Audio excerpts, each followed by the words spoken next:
Hi guitarlings, I'm Gray at Hub Guitar, here today with another fingerstyle exercise to help you build dexterity in your plucking hand. Today's exercise is going to involve strings 6, 2, 3, and 1. Note that they're not from low to high anymore. It's not a straightforward fingerstyle roll. Breaking up the sequence and doing these strings in unusual orders is how we can build dexterity in our plucking hand. Let's take a look at the chords. First, we've got a G6-9. Nice chord. We're going to put our middle finger on the 3rd fret of the big string, and our ring finger is going to go on the 3rd fret of the 2nd string. The index finger is going to go on the 2nd fret of the 3rd string, and we follow that through with an open E string. Notice that my pinky finger is free. Now, as I go to my next chord, which is A minor, I'm going to slide up so that my middle finger ends up on the 5th fret. Now, from there, it's very easy for me to make sure that my 3rd finger also ends up on the 5th fret of the 3rd string. And because my pinky was available to me, I just stick it down onto the 5th fret of the 2nd string. Now I'm going to move that shape up 2 more frets to get to a B minor 11.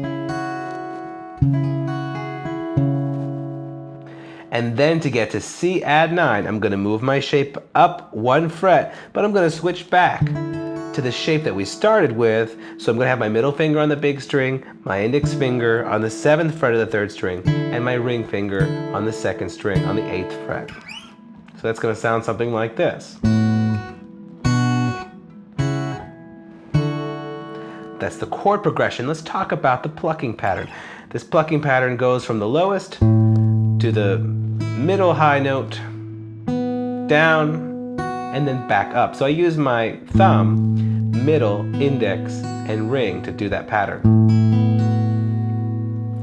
Then I go to my next chord, and next chord.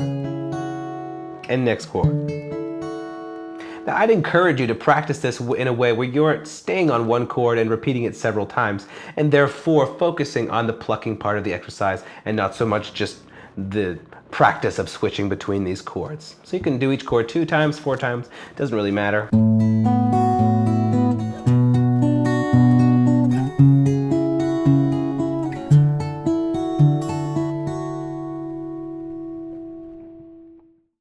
Okay, so that's the exercise. Practice it slowly. I hope you enjoyed this exercise, and I hope you find that it helps you build finger-picking dexterity. If you did like this exercise, please check out the other exercises in this series because there's a lot more coming.